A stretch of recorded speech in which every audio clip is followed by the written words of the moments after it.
Assalamualaikum warahmatullahi wabarakatuh. Perkenalkan, nama saya Ayu Asih Putri dari kelas R11. Baiklah, saya di sini ingin mempresentasikan makalah saya yang berjudul Sumber Hukum Islam. Pada bagian pertama ini ada definisi sumber hukum Islam. Nah, sumber hukum Islam menjadi landasan atau acuan untuk menilai apakah perbuatan manusia sesuai dengan hukum Tuhan Yang Maha Esa atau tidak. Sumber hukum Islam ada 4 yang disepakati mayoritas ulama, yaitu Al-Quran, Sunnah, Ijma', dan Qiyas.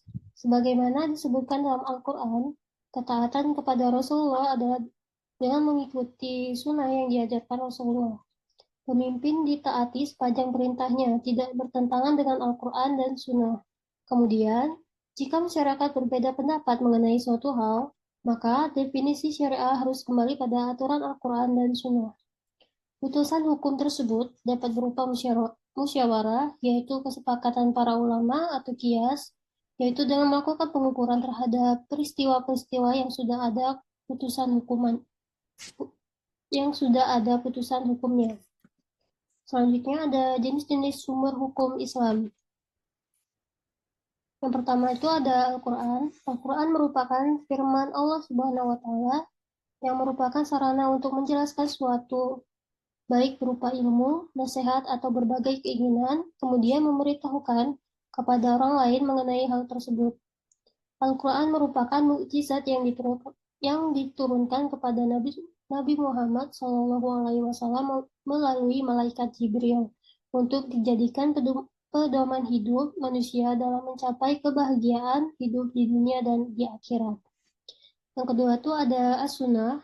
Sunnah secara bahasa berarti cara yang adat atau cara yang terpuji. Sunnah lebih sering disebut hadis yang mempunyai beberapa arti. Dari pengertian di atas, maka yang pantas dibahas kali ini adalah hadis dalam pengertian kabar sebagai kalam Allah. Maknanya, menurut ulama usul fikih, semua itu datangnya dari Rasulullah. Selain Al-Quran, baik berupa perkataan, perbuatan, maupun perjanjian. Selanjutnya yang ketiga ada ijma.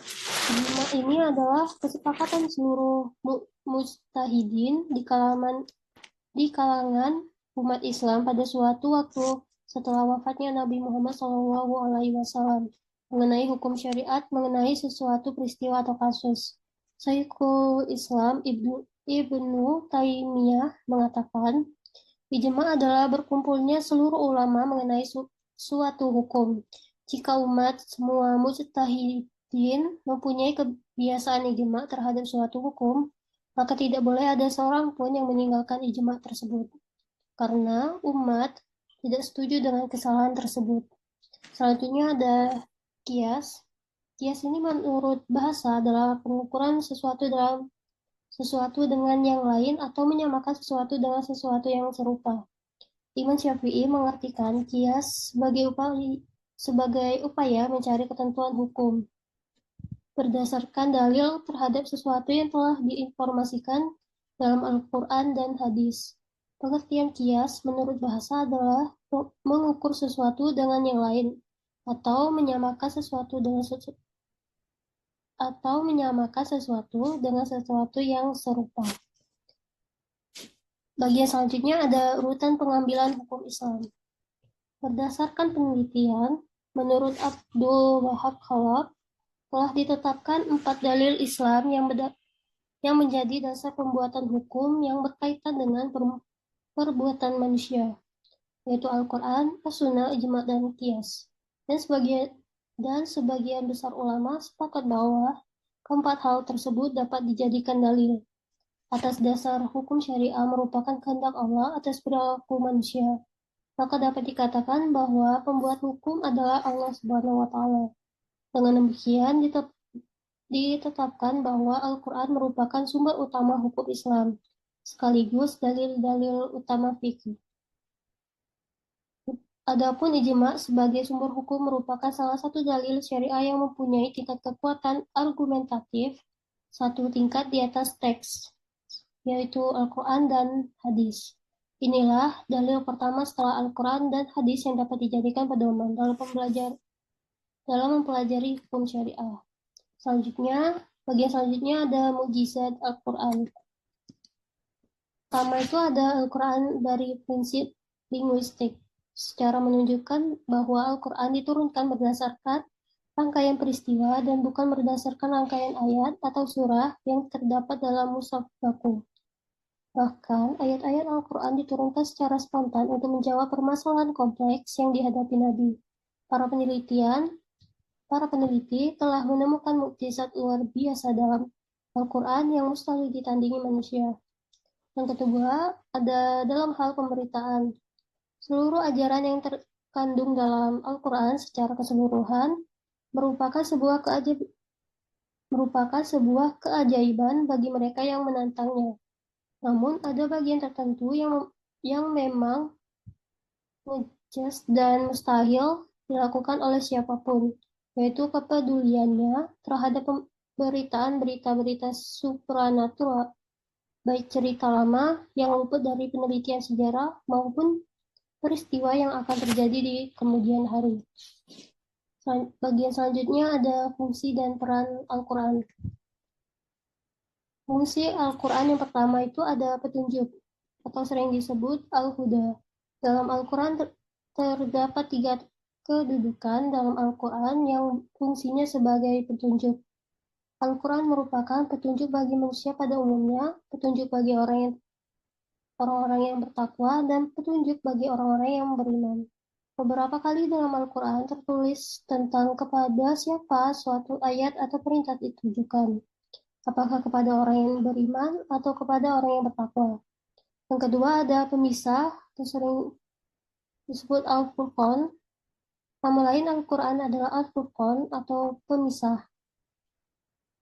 Hal ini terkait dengan fungsi Al-Quran sebagai mukjizat Al-Quran di akhirat yang dapat menjadi pemisah antara benar dan salah, atau antara benar dan salah. Dalam Al-Quran dijelaskan berbagai hal yang masuk dalam kategori salah atau benar dan salah. Yang ketiga ada obat al-ashifah. Dalam Al-Quran, keajaiban Al-Quran di dunia nyata disebut bahwa Al-Quran adalah obat penyakit yang ada di dada manusia. Penyakit pada tubuh manusia tidak hanya penyakit fisik saja, namun bisa juga penyakit jiwa atau psikis. Misalnya saja cara mengatasi depresi menurut Islam. Perasaan manusia tidak selalu tenang, terkadang merasa marah, iri, dengki, cemas, dan lain sebagainya. Yang keempat ada nasihat al-mau'izah. Nasihat dan pengerti. Nasihat dan peringatan ini penting karena sebagai manusia seringkali kita menghadapi berbagai permasalahan dan cara mengatasinya sebaiknya diambil dari ajaran agama. Cara kita menghadapi tetangga, suami, orang tua, bahkan musuh kita telah diajarkan dalam Al-Quran. Selanjutnya ada peran Al-Quran. Sebagai wahyu yang turunkan Allah kepada nabinya, tentunya Al-Quran mempunyai keutamaan dan keistimewaan tersendiri bagi para pembaca dan penggemarnya. Ayat-ayat Al-Quran yang kita baca setiap hari tidak lepas dari anugerah Allah yang begitu besar kepada setiap muslim. Karena Al-Quran begitu istimewa dari kitab-kitab surgawi lainnya, maka Allah memberinya tempat khusus bagi para pencintanya. Bagian selanjutnya ada fungsi as-sunnah. Penetapan as-sunnah sebagai sumber hukum kedua setelah Al-Quran yang berfungsi sebagai bayan merupakan konsensus para ulama, baik sebagai bayan al-fakir, bayan al-tafsir, maupun bayan al-fasir. Namun tidak semua orang mempercayai hal tersebut. Salah satunya adalah aliran yang menolak sunnah, yang menolak hadis Nabi sebagai dalilnya secara keseluruhan. Dengan dalil bahwa Al-Quran diturunkan oleh Allah Subhanahu wa Ta'ala dalam bahasa Arab. Maka dengan penguasaan bahasa Arab yang baik, maka Al-Quran dapat dipahami tanpa memerlukan bantuan penjelasan dari sunnah Nabi Shallallahu Alaihi Wasallam. Selanjutnya ada fungsi ijma. Fungsi ijma ini pertama pada masa awal adalah menyatukan berbagai pendapat mengenai suatu permasalahan secara progresif. Selain itu, ijma berfungsi untuk menjamin keaslian penafsiran Al-Quran dan Sunnah Nabi Shallallahu Alaihi Wasallam. agar tidak terjadi penyimpangan terutama dalam keputusan dan pendapat hukum dari sumber-sumber pada masa awal ini. Selanjutnya ada fungsi kias. Kias mempunyai peranan penting dalam hukum Islam. Hal ini disebabkan karena yang pertama, pada hukum Islam telah dijelaskan dan hukum-hukum yang diatur dalam Al-Quran dan hadis sangat terbatas jumlah dan penjelasannya.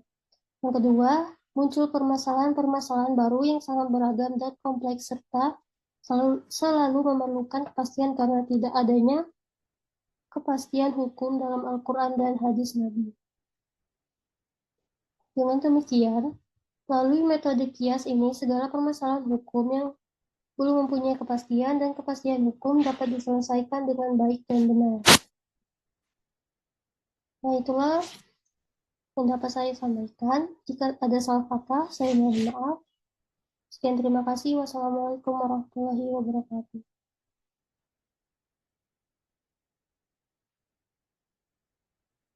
Oke, kemudian peran Al-Quran. Sebagai wahyu yang diturunkan Allah kepada nabinya, tentunya Al-Quran mempunyai keutamaan dan keistimewaan tersendiri bagi para pembaca dan penggemarnya. Ayat-ayat Al-Quran yang kita baca setiap hari tidak lepas dari anugerah Allah yang begitu besar kepada setiap muslim. Karena Al-Quran begitu istimewa dari kitab-kitab surgawi lainnya, maka Allah memberinya tempat khusus bagi para pencintanya. Next. Kemudian ada fungsi as-sunnah. Next. Nah, penetapan as-sunnah sebagai sumber hukum kedua setelah Al-Quran berfungsi sebagai bayan, merupakan konsensus para ulama, baik sebagai bayan al-ta'kid, bayan al-tafsir, maupun bayan al-tasri.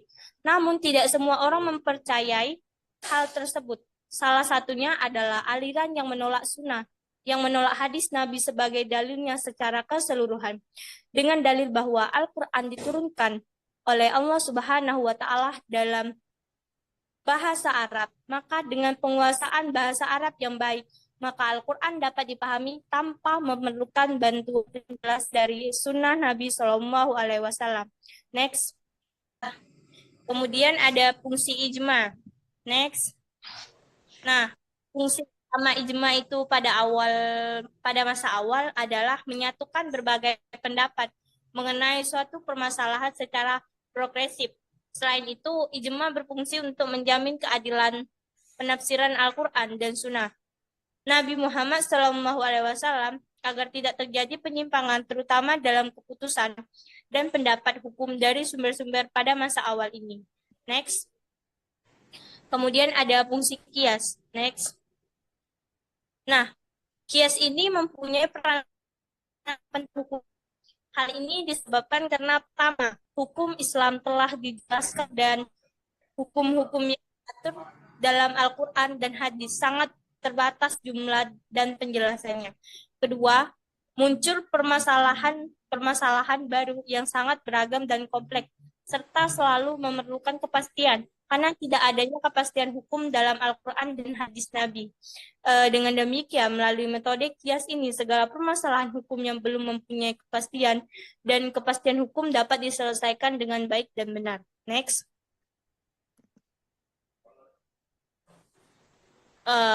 Baik, jadi itulah beberapa sedikit penjelasan dari saya mengenai sumber hukum Islam. Dan saya mohon maaf apabila selama saya menjelaskan itu terdapat kesalahpahaman dalam tutur kata atau cara penjelasannya. Baik, terima kasih. Saya ucapkan wassalamualaikum warahmatullahi wabarakatuh.